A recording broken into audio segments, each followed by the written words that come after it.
আজকে একই ভিডিওতে তৈরি করে দেখাবো 4টি ভিন্ন দেশের ইউনিক হালুয়া। রেসিপিগুলো এত সহজভাবে তৈরি করে দেখিয়েছি যে কেউ প্রথম চেষ্টাতেই এই মজাদার হালুয়াগুলো তৈরি করতে পারবে। আসসালামু আলাইকুম everyone, I am chef Ishika. Welcome back to আইফুড channel. প্রথমেই তৈরি করে দেখাচ্ছি মাখান্দি হালুয়া। মুঘল আমলের সব রাজা বাদশাদের পছন্দের এই মাখেন্দি হালুয়াকে স্বামী বশীকরণ হালুয়া বললেও ভুল হবে না। মুঘল আমলের রানীরা এই হালুয়া খাইয়েই তাদের স্বামীদের বশ করতেন।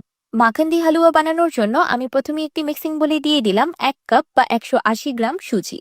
আমি হালুয়াটা তৈরির জন্য কাঁচা সুজি ব্যবহার করছি। এবার সুজিতে দিয়ে দিলাম 2 কাপ বা 500 ml গরুর ফুল ক্রিম লিকুইড দুধ। এবার এই মিশ্রণটাকে এভাবেই রেখে দিব 10 মিনিটের মতো। এই 10 মিনিটে হালুয়া রান্নাটা শুরু করে দিব। এই মাখান্দি হালুয়া বানানোর জন্য আমি নিয়েছি 1 কাপ বা 240 ml খাঁটি ঘি। এই ঘি দিয়েই আমি পুরো হালুয়াটা রান্না করব। তাই এই 1 কাপ ঘি থেকেই 2 টেবিল চামচ ঘি প্যানে দিয়ে দিলাম। ঘিটাকে হালকা গরম করে নিয়ে দিয়ে দিলাম 10-12টার মতো কাঠবাদাম, কাজু বাদাম আর পেস্তা বাদাম। এবার চুলার অল্প আছে বাদামগুলোকে ঘিয়ে ভেজে নেব। বাদামগুলো হালকা ভাজা হয়ে গেলে দিয়ে দিব 2 টেবিল চামচ কিশমিশ। এবার কিশমিশগুলোকেও ঘিয়ে হালকা ভেজে নিব। যেহেতু এটা মুঘল আমলের রাজা বাচ্চাদের পছন্দের হালুয়া, তাই এই হালুয়ার রেসিপিতে ড্রাই ফ্রুটস তো থাকবেই। কিন্তু তারপরও আপনাদের যদি ড্রাই ফ্রুটসের ফ্লেভার ভালো না লাগে তাহলে আপনারা এটাকে স্কিপ করতে পারেন। সবগুলো ড্রাই ফ্রুটস ভাজা হয়ে গিয়েছে। এবার এগুলোকে ঘি থেকে একটি প্লেটে তুলে রাখছি। এবার প্যানে দিয়ে দিলাম অবশিষ্ট থাকা 1 কাপ ঘি। আমি 2 টেবিল চামচের মতো ঘি রেখে দিয়েছি লাস্টে অ্যাড করার জন্য। এবার ঘিয়ে দিয়ে দিচ্ছি 1 কাপ বা 200 গ্রাম দানাদার চিনি। এবার চুলার মিডিয়াম আঁচে চিনিটাকে ক্যারামেল করে নেব। যেহেতু চিনির ক্যারামেলটা ঘিয়ে করা হচ্ছে তাই হতে একটু সময় লাগবে। আপনারা এখানে ঘিয়ের পরিবর্তে বাটার বা রান্নার তেলও ব্যবহার করতে পারবেন। আমি চিনিটাকে অনবরত নেড়ে চেড়ে ক্যারামেল করে নিয়েছি। এই ক্যারামেলের কালারটার উপরই কিন্তু হালুয়ার ফাইনাল আউটকামের রংটা নির্ভর করবে। তাই ক্যারামেলটাকে অতিরিক্ত পুড়ে কালো করে ফেলা যাবে না, তাহলে দেখতেও ভালো লাগবে না আর খেতেও তিতা লাগবে। যখন ক্যারামেলে এমন সুন্দর একটা লালচে কালার চলে আসবে তখন দিয়ে দিব আগে থেকে গুলিয়ে রাখা দুধ আর সুজির মিশ্রণ। মিশ্রণটাকে অ্যাড করার আগে অবশ্যই ভালোভাবে নেড়েচেড়ে দিতে হবে। এখানে একটি বিষয় বিশেষভাবে লক্ষ্য রাখতে হবে, সুজি আর দুধের মিশ্রণটা অ্যাড করার সময় চুলার ফ্লেমটা একদমই লো করে দিতে হবে। যেহেতু ক্যারামেল খুব বেশি গরম থাকে তাই চুলার ফ্লেমটা বাড়ানো থাকলে গায়ে ছিটা আসতে পারে। এবার নেড়েচেড়ে একসাথে সবকিছু খুব ভালোভাবে মিশিয়ে নিব। প্রথম দিকে ক্যারামেলটা হালকা দলা পাকাতে পারে, কিন্তু যতই হালুয়াটা রান্না করা হবে ক্যারামেলগুলো খুব ভালোভাবে মেল্ট হয়ে যাবে। এই পর্যায়ে হালুয়াটাকে অনবরত নাড়তে থাকতে হবে, নাড়া থামানো যাবে না। এবার চুলায় মিডিয়াম টু লো হিটে সম্পূর্ণ হালুয়াটা রান্না হবে। রান্না করতে করতে দুধটা অনেকটাই শুকিয়ে গিয়েছে আর হালুয়াটাও শুকনো হয়ে এসেছে। এই পর্যায়ে দিয়ে দিলাম 1 চিমটির মতো লবণ। যে কোনো মিষ্টি জাতীয় খাবারে অল্প একটু লবণ অ্যাড করলে মিষ্টিটা আরো বেশি এনহ্যান্স হয়। আমি এই পর্যায়ে দিয়ে দিলাম আরো 1/2 কাপ বা 100 গ্রাম চিনি। 1 কাপ সুজির জন্য 1.5 কাপ চিনির প্রয়োজন হবে হালুয়াটাকে প্রপারলি মিষ্টি করতে। 1.5 কাপ চিনির ক্যারামেল তৈরি করলে হালুয়াটা পরবর্তীতে বেশি আঠালো হয়ে যেতে পারে। তাই আমি 1 কাপ চিনির ক্যারামেল তৈরি করেছি আর 1/2 কাপ চিনি পরে অ্যাড করেছি। আরেকটি বিষয় হলো, দেখতেই পারছেন হালুয়াটা কিছুটা শক্ত হয়ে এসেছে। এই পর্যায়ে যদি চিনি অ্যাড করা হয় তাহলে আবারও হালুয়াতে একটু পানি ছেড়ে দিবে আর হালুয়াটা খুব বেশি সফট হয়ে যাবে। এবার দিয়ে দিলাম অবশিষ্ট 2 টেবিল চামচ ঘি। এবার দিয়ে দিলাম 1 টেবিল চামচ তরমুজের বিচি বা ওয়াটারমেলন সিডস। যদিও আমি পুরো হালুয়া রান্নাটা সম্পূর্ণ ঘিয়ের উপর করেছি, তারপরও লাস্টের দিকে এমন ঘি অ্যাড করে দিলে স্বাদটা আরো 10 গুণ বেড়ে যায়। আপনারা যদি হালুয়াটা তেল দিয়ে রান্না করেন তাহলে লাস্টের দিকে 1-2 টেবিল চামচ ঘি অ্যাড করে দেওয়ার চেষ্টা করবেন। তাহলেও কিন্তু খুব দারুণ একটা ঘিয়ের ফ্লেভার আসবে। সেই সাথে দিয়ে দিলাম 1 টেবিল চামচ নারিকেলের চিড়া। এই দুটো একদমই অপশনাল, আপনারা চাইলে স্কিপ করতে পারেন। আমার যে কোনো ডেজার্ট আইটেমে এই ধরনের সিডসগুলো খেতে খুব বেশি ভালো লাগে, তাই আমি প্রায় সময় এগুলো অ্যাড করে থাকি। এবার দিয়ে দিচ্ছি আগে থেকে ভেজে রাখা ড্রাই ফ্রুটস। আমি এখানে সম্পূর্ণ ড্রাই ফ্রুটস দিইনি, আমি কিছু রেখে দিয়েছি পরবর্তীতে ডেকোরেশন করার জন্য। এবার সবকিছু একসাথে খুব ভালোভাবে মিশিয়ে নিব। তো তৈরি হয়ে গেল মুঘল আমলের রাজা বাদশাদের জনপ্রিয় মাখান্দি হালুয়া। আমার আলাদা করে মুখে বলার কোনো প্রয়োজন নেই, হালুয়ার লুক দেখেই আপনারা বুঝে গিয়েছেন যে এটা খেতে কতটা বেশি মজাদার হবে। এই মাখান্দি হালুয়াটা তৈরিতে সব ধরনের রিচ ও শাহী উপকরণগুলো ব্যবহার করা হয়েছে, যেগুলো যে কোনো ডেজার্ট আইটেমকেই খুব বেশি ফ্লেভারফুল করে তোলে। এবার উপর থেকে দিয়ে দিচ্ছি আগে থেকে ভেজে রাখা ড্রাই ফ্রুটস। প্রথমেই বলেছিলাম না যে এই হালুয়াটার মুখে দেওয়ার সাথে সাথেই আপনি স্বাদের এক অন্য ভুবনে হারিয়ে যাবেন। যে হালুয়া খেতে পছন্দ করে না সেও এই হালুয়াটা মন ভরে খাবে। এই মাখেন্দি হালুয়াটার স্বাদ অন্যান্য হালুয়া থেকে এতটাই বেশি আলাদা যেটা মুখে বলে বোঝানোর মতো না। স্বাদে ঘ্রাণে একদম অতুলনীয় একটি হালুয়া রেসিপি। আপনারা যদি কোনো ভিন্ন ধরনের হালুয়া ট্রাই করতে চান তাহলে আমি আপনাদেরকে এই মাখান্দি হালুয়াটা অবশ্যই রেকমেন্ড করব। কথা দিচ্ছি এটা আপনাদের প্রিয় হালুয়ার মধ্যে একটি হয়ে উঠবে। হালুয়াটা এতটাই বেশি সফট অ্যান্ড ক্রিমি যে মুখে দেওয়ার সাথে সাথেই মিলিয়ে যাচ্ছে, আর খাওয়ার সময় দাঁতের নিচে যখন বাদামগুলো পড়ছে তখন খেতে অসাধারণ লাগছে। এবার তৈরি করব তাহিনি হালুয়া। কোনো রকম রান্নার ঝামেলা ছাড়াই শুধু 4টি উপকরণে মাত্র 10 মিনিটেই এই হালুয়াটি বানিয়ে নেওয়া যায়। তাহিনি হালুয়া বানানোর জন্য আমি প্রথমেই একটি প্যানে দিয়ে দিচ্ছি 2 কাপ সাদা তেল। চুলার একদম লো হিটে তিলটাকে 1 মিনিটের মতো রোস্ট করে নিব। হালুয়াটা বানানোর আগে তিল 1 মিনিটের মতো রোস্ট করে নিলে তিলে খুবই সুন্দর একটি রোস্টেড ফ্লেভার আসবে, আর হালুয়াটা খেতেও অসম্ভব মজার লাগবে। তিল অবশ্যই চুলার লো ফ্লেমে ভাজতে হবে, না হলে তিলে একটি কালার চলে আসবে, তখন হালুয়াটা দেখতে প্লাস খেতে ভালো লাগবে না। তিলটা ভাজতে ভাজতে হালকা ঝরঝরে হয়ে যাবে, আর আপনি অল্প একটু তিল মুখে দিয়েও দেখতে পারেন। যদি খেতে মচমচে লাগে তাহলে বুঝবেন তিলটা খুব ভালোভাবে ভাজা হয়ে গিয়েছে। তিলটা রোস্ট করার সময় চারদিকে খুব দারুণ একটি সুঘ্রাণ ছড়িয়ে পড়বে। এবার আমি তিলটাকে গ্রাইন্ড করে নিব তিলের তেল ছেড়ে পেস্ট হয়ে আসা পর্যন্ত। আপনারা চাইলে এই তিলগুলো শিলপাটায়ও বেটে নিতে পারেন, কোনো অসুবিধা নেই। তিল পেস্ট করার সময় কোনো রকম পানি ব্যবহার করা যাবে না। যদি পানি ব্যবহার করেন তাহলে কনসিস্টেন্সিটা একদম লিকুইডই হয়ে যাবে, আর খেতেও একদম ভালো লাগবে না। পানি ছাড়াই তিলগুলো ব্লেন্ড করতে করতে এক পর্যায়ে পছন্দ মতো কনসিস্টেন্সি চলে আসবে। বেশি সময় ধরে ব্লেন্ড করতে হবে না, 2 মিনিটের মতো ব্লেন্ড করলেই তিলের তেলটা ছেড়ে দিবে। তিলটা ব্লেন্ড করতে করতে এক পর্যায়ে এরকম তেল ছেড়ে দিয়ে একটা আঠালো ভাব চলে আসবে। তিলটাকে সম্পূর্ণ পেস্ট করব না, এমন হালকা দানাদার পেস্ট হলেই একটি বোলে ট্রান্সফার করে নিব। এবার ব্লেন্ড করা তিলে দিয়ে দিচ্ছি 1/2 কাপ পাউডার সুগার। আমি দানাদার চিনি ব্লেন্ডারে ব্লেন্ড করে পাউডার করে নিয়েছি। এবার দিয়ে দিচ্ছি 1/2 কাপ চীনাবাদামের পাউডার। আমি চীনাবাদাম চুলায় হালকা রোস্ট করে আগে থেকে পাউডার করে রেখেছিলাম। সেই সাথে দিয়ে দিচ্ছি 1 কাপ গুঁড়া দুধ।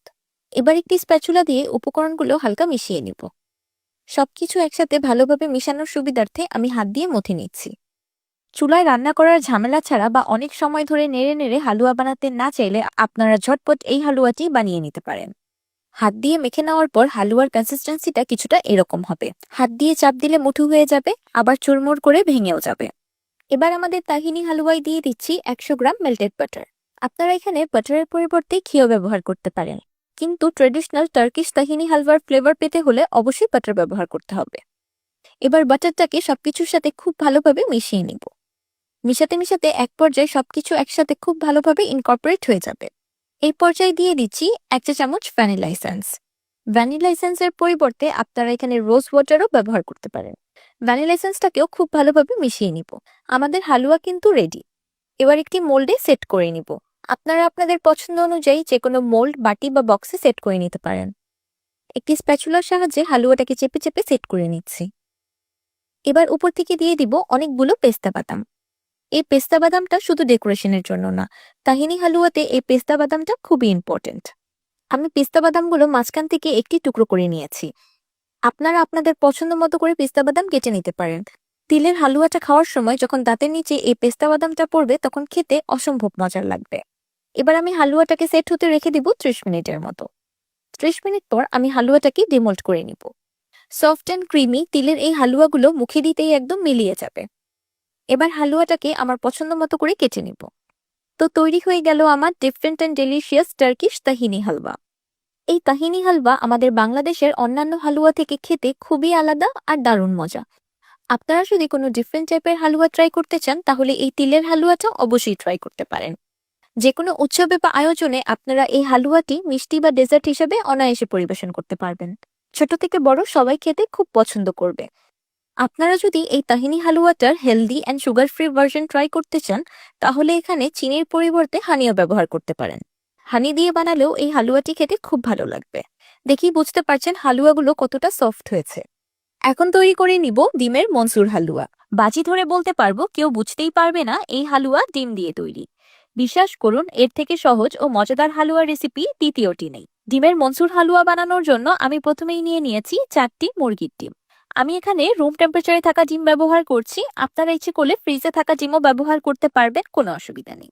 এবার একটি উইক্সের সাহায্যে ডিমগুলোকে খুব ভালোভাবে ফেটিয়ে নিব। আমি 4টি ডিমের হালুয়া বানাচ্ছি। আপনারা ইচ্ছে করলে প্রথমে 2টি ডিমের হালুয়া বানিয়েও দেখতে পারেন, কিন্তু হালুয়াটা খেতে এতটাই বেশি মজাদার যে 2টা ডিমের বানালে আফসোস করবেন। এবার ডিমে দিয়ে দিলাম 1 কাপ চিনি আর 1/2 কাপ ঘি। এবার চিনি আর ঘিটাকেও ডিমের সাথে খুব ভালোভাবে মিশিয়ে নিব। এখানে ঘিয়ের পরিবর্তে বাটার বা তেলও ব্যবহার করতে পারবেন, কিন্তু তেল দিয়ে বানালে অবশ্যই এতটা টেস্ট পাবেন না, তখন বলেন না যে আপু মজা লাগেনি। এবার দিয়ে দিলাম হাফ কাপ গুঁড়া দুধ আর 1 চিমটির মতো লবণ। আপনারা ইচ্ছে করলে এখানে গুঁড়া দুধের পরিবর্তে লিকুইড দুধ জাল করে ঘন করেও ব্যবহার করতে পারবেন। 4টি ডিমের জন্য এখানে হাফ কাপ লিকুইড দুধ দিলেই হবে। এবার গুঁড়া দুধটাকেও খুব ভালোভাবে মিশিয়ে নিচ্ছি। সবগুলো উপকরণ মিশানো হয়ে গিয়েছে, এবার সরাসরি রান্নায় চলে যাব। এবার একটি পরিষ্কার শুকনো প্যানে দিয়ে দিলাম হালুয়ার মিশ্রণ। এবার চুলার একদম লো হিটে উইক্সের সাহায্যে হালুয়াটাকে রান্না করতে থাকবো। হালুয়াটাকে অনবরত নেড়েচেড়ে রান্না করতে হবে, নাড়া একদমই থামানো যাবে না। যেহেতু ডিম খুব তাড়াতাড়ি কুক হয়ে যায়, তাই অবশ্যই চুলার ফ্লেমটাকে একদম লো রাখতে হবে। দেখতেই পাচ্ছেন রান্না করতে করতে হালুয়াটা অনেকটাই ঘন হয়ে এসেছে। এ পর্যায়ে দিয়ে দিলাম 1/4 চা চামচের মতো দারুচিনির পাউডার। দেখতেই পাচ্ছেন হালুয়াটা রান্না করতে করতে অনেকটাই ঘন হয়ে এসেছে আর প্যানের গাও ছেড়ে আসছে। এই পর্যায়ে আমি উইক্স রেখে স্প্যাচুলাতে শিফট করব। এবার হালুয়াটাকে রান্না করতে থাকতে হবে ঘি ছেড়ে সুজির মতো হালকা দানা দানা হয়ে আসা পর্যন্ত। আপনার ইচ্ছে করলে হালুয়াটাকে এই পর্যায়ে চুলা থেকে নামিয়ে চামচ দিয়ে কেটে কেটে খেতে পারেন, কিন্তু আমি যেহেতু হালুয়াটাকে বরফি আকারে সেট করব, তাই আমি আরেকটু রান্না করে নিচ্ছি। হালুয়াটা অনেকটাই দানাদার হয়ে গিয়েছে আর আমার পছন্দ মতো একটা কালারও চলে এসেছে। এবার চুলা থেকে নামিয়ে নিচ্ছি। হালুয়াটাকে চুলা থেকে নামানোর পর আর দেরি করা যাবে না, সাথে সাথেই যেকোনো মোল্ড বা বাটিতে সেট করে নিতে হবে। হালুয়াটাকে যেটাতেই সেট করবেন না কেন সেটাকে গ্রিস না করলেও চলবে, কারণ হালুয়া থেকে যে ঘিটা বের হবে সেটাতেই মোল্ড বা বাটি গ্রিস হয়ে যাবে। এবার স্প্যাচুলার সাহায্যে চেপে চেপে উপরটাকে হালকা সমান করে দিলাম। এবার উপর থেকে দিয়ে দিলাম কিছু বাদাম কুচি। এটা একদমই অপশনাল, চাইলে স্কিপ করতে পারেন। এবার আমি হালুয়াটাকে এই অবস্থায় রেখে দিব হালকা ঠান্ডা হয়ে আসা পর্যন্ত। হালুয়াটা হালকা ঠান্ডা হয়ে এসেছে, এখনো সম্পূর্ণ ঠান্ডা হয়নি, অল্প গরম আছে। এবার আমি হালুয়াটাকে আমার পছন্দ মতো করে কেটে নিব। এই ডিমের হালুয়াটাকে গরম থাকা অবস্থায় কেটে রাখতে হবে, না হলে একবার সেট হয়ে গেলে তখন আর কাটা যাবে না। এবার হালুয়াটাকে রুম টেম্পারেচারে রেখে দিব একদম ঠান্ডা হয়ে সেট হয়ে আসা পর্যন্ত। 1 ঘন্টা পর ফিরে এলাম, ডিমের হালুয়াটা খুব ভালোভাবে সেট হয়ে গিয়েছে। এবার ডিমোল্ড করে নিচ্ছি। মাশাআল্লাহ, দেখতেই পারছেন ডিমের বরফিগুলো কত সুন্দরভাবে সেট হয়েছে। একটি বরফিও খুলে বা ভেঙে যাচ্ছে না। তো তৈরি হয়ে গেল ডিমের মনসুর হালুয়া। হালুয়াটা বানানো কি খুব বেশি কঠিন মনে হয়েছে? একদমই না, তাই না? কারণ এর থেকে সহজ হালুয়ার রেসিপি দ্বিতীয়টি হয় না। সবগুলো উপকরণ একসাথে মিশিয়ে চুলায় রান্না করে নিলেই তৈরি হয়ে যায় এত মজাদার ও সুন্দর ডিমের মনসুর হালুয়া। আমি গ্যারান্টি দিয়ে বলতে পারবো, এটা খেয়ে কেউ বুঝতেই পারবে না এই হালুয়া ডিম দিয়ে তৈরি। হালুয়াটা খাওয়ার সময় মনে হবে আপনি ছানার তৈরি কোনো দামি মিষ্টি খাচ্ছেন। এই সময় বাহির থেকে দেখতে হালুয়াটাকে হালকা শক্ত মনে হলেও হালুয়াটা ভিতর থেকে কতটা বেশি সফট আমি সেটা আপনাদেরকে ভেঙে দেখাচ্ছি। দেখতেই পারছেন আমার একদমই প্রেসার দিতে হচ্ছে না, ধরার সাথে সাথেই হালুয়াটা একদমই ভেঙে যাচ্ছে। একদম soft, creamy, melt in mouth একটা হালুয়া। এই ডিমের মনসুর হালুয়াগুলো আপনারা নর্মাল রুম তাপমাত্রায় সংরক্ষণ করতে পারবেন 7 দিনের মতো, আর ফ্রিজে রাখলে তো আরো বেশি দিন সংরক্ষণ করতে পারবেন। আপনারা যারা আগে কখনো ডিমের মনসুর হালুয়া খাননি, আমি তাদেরকে বলবো অবশ্যই একবার ট্রাই করতে। তাহলে চলুন এখন তৈরি করে দেখাই সোহান হালুয়া। মাত্র 4টি উপকরণে খুব সহজে মুখে লেগে থাকার মতো এই আকর্ষণীয় হালুয়াটি বানিয়ে নেওয়া যায়। সোহান হালুয়া বানানোর জন্য আমি প্রথমেই হালুয়ার মোল্ডটাকে রেডি করে নিব।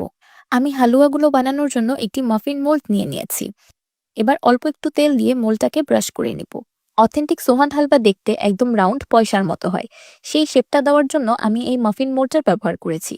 আপনারা চাইলে এই হালুয়াটা যে কোনো বাটি বা বক্সেও সেট করে নিতে পারেন। আবার চাইলে যে কোনো বড় মোল্ডে সেট করে কুকি কাটার দিয়ে কেটে নিতে পারেন, আবার বরফি স্টাইলেও কেটে নিতে পারেন। আমার মোল্ডটা খুব ভালোভাবে অয়েল ব্রাশ করা হয়ে গিয়েছে। এবার কিছু বাদাম দিয়ে দিব। আপনারা আপনাদের পছন্দ অনুযায়ী যে কোনো ড্রাই ফ্রুট ব্যবহার করতে পারেন। প্রথমেই দিয়ে দিচ্ছি ফালি করে রাখা কাঠবাদাম। আপনারা হালুয়ার সাথে বাদাম খেতে পছন্দ না করলে এই বাদামটা স্কিপও করতে পারেন, কিন্তু অথেন্টিক সোহান হালুয়াতে ব্যবহার করা হয়, তাই আমিও ব্যবহার করেছি। আমি একইভাবে সবগুলো মোল্ডে বাদাম সেট করে নেব। সোহান হালুয়া বানানোর আগে মোল্ডটাকে সেট করে নেওয়া খুবই ইম্পর্টেন্ট, কারণ এই হালুয়াটা বানানোর সাথে সাথে একদম গরম অবস্থায় আমাদেরকে মোল্ডে সেট করতে হবে।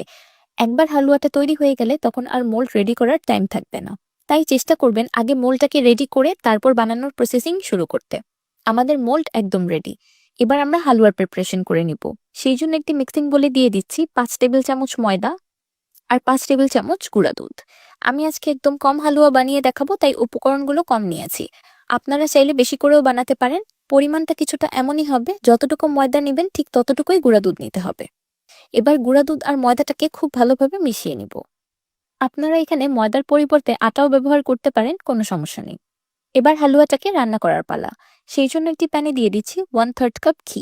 এখানে অবশ্যই ঘি ব্যবহার করতে হবে, কারণ সোহান হালুয়ার মূল বৈশিষ্ট্য হলো এই হালুয়াটা পুরো ঘিতে রান্না করা হয়। এবার ঘিয়ে দিয়ে দিচ্ছি 2/3 কাপ চিনি। 2/3 কাপ মানে আমি 1 কাপের থেকে একটু কম চিনি ব্যবহার করেছি। আপনারা চাইলে এর থেকে একটু কম চিনি ব্যবহার করতে পারেন, কিন্তু এর থেকে অতিরিক্ত চিনি ব্যবহার করলে বেশি মিষ্টি হয়ে যাবে। এবার চিনি ঘিয়ে ভাজতে হবে একটি সুন্দর কালার এসে ক্যারামেল হয়ে আসা পর্যন্ত। এই পর্যায়ে চুলার ফ্লেমটা মিডিয়াম টু লোতে আছে। এই স্টেপটা খুবই ইম্পর্টেন্ট, তাই খুব মনোযোগ সহকারে দেখবেন, একদমই স্কিপ করবেন না। আমি আপনাদের বুঝার সুবিধার্থে এই স্টেপটা একটু সময় নিয়ে দেখিয়েছি, যেন আপনারা খুব ভালোভাবে বুঝতে পারেন। যখন ঘিটা গরম হয়ে আসবে তখন চিনিটা আর বেশি নাড়াচাড়া করা যাবে না, তাহলে দলা পাকিয়ে যাবে আর ক্যারামেলটা সুন্দর হবে না। কিন্তু এই বিষয়টা লক্ষ্য রাখতে হবে যেন হঠাৎ করে কালার এসে নিচ থেকে পুড়ে না যায়। একবার কালার আসা শুরু হয়ে গেলে তখন অনবরত নাড়তে থাকতে হবে। ক্যারামেল বানানো অনেকেই অনেক কঠিন মনে করেন, কিন্তু এটা মোটেই কঠিন না। যদি টেম্পারেচারটা কন্ট্রোল করতে পারেন তাহলে ক্যারামেল বানানো খুবই ইজি। এই ক্যারামেলের কালারটার উপর নির্ভর করবে আপনার সোহান হালুয়ার কালারটা কেমন হবে। তাই এটাকে বেশি লাল করা যাবে না বা কালো করা যাবে না, তাহলে হালুয়াটা দেখতে প্লাস খেতে একদম ভালো লাগবে না। যতই চিনিটা গলে ক্যারামেল হয়ে আসবে ততই এই মিক্সচারটা আঠালো হয়ে আসবে। যখন সম্পূর্ণ চিনি গলে এরকম একটা সুন্দর কালার চলে আসবে তখন সাথে সাথে চুলার ফ্লেমটা অফ করে দিব।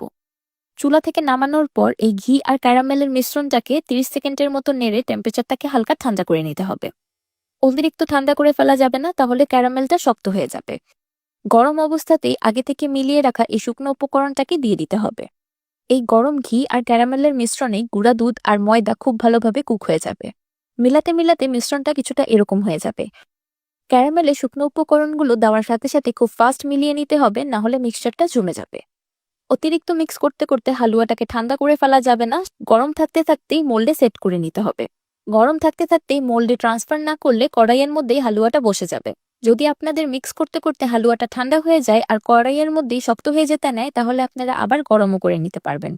মাত্র 4টি উপকরণে 10 মিনিটেই এই মুখে লেগে থাকার মতো আকর্ষণীয় সোহান হালুয়াগুলো বানিয়ে নেওয়া যায়।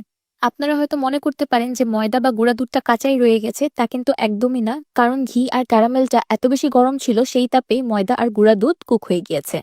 আপনারা খাওয়ার সময় একদমই বুঝতে পারবেন না যে আপনারা চুলা থেকে নামিয়ে শুকনো উপকরণগুলো অ্যাড করেছেন। এবার হালুয়াগুলো উপর থেকে খুব সুন্দরভাবে সমান করে দিব। আমি একটি চামচের মধ্যে হালকা ঘি মাখিয়ে তারপর হালুয়াগুলো সমান করে নিচ্ছি। এবার রুম টেম্পারেচারে হালুয়াটাকে সেট হতে রেখে দিব 30 মিনিটের মতো। 30 মিনিট পর একটি নাইফের সাহায্যে আমি হালুয়াটার সাইডটা ছাড়িয়ে নিব আর খুবই আলতোভাবে ডিমোল্ড করে নিব। আপনাদের যে এই মফিন মোল্ডটি ব্যবহার করতে হবে এমন কোনো কথা নেই। আমি এই মোল্ডটা শুধুই দেখার সৌন্দর্যের জন্য ব্যবহার করেছি। প্রথমেই যদি আপনারা মোল্ডে তেল ব্রাশ করে নেন তাহলে হালুয়াগুলো ডিমোল্ড করতে একদম অসুবিধা হবে না। আপনারা দেখেই বুঝতে পারছেন আমি কত ইজিলি ডিমোল্ড করে নিচ্ছি। হালুয়া মানেই কিন্তু একদম সফট হবে আর মুখে দিতেই মিলিয়ে যাবে। এই সোহান হালুয়াগুলো বানানো যত সহজ, খেতে ততই মজা। লিকুইড দুধ ছাড়াই কিন্তু আপনারা খুব সহজে এই হালুয়াগুলো বানিয়ে নিতে পারেন।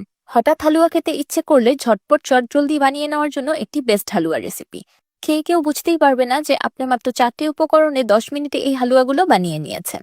আপনারা যদি কোনো নতুন হালুয়া রেসিপি ট্রাই করতে চান তাহলে এই সোহান হালুয়া একদম পারফেক্ট।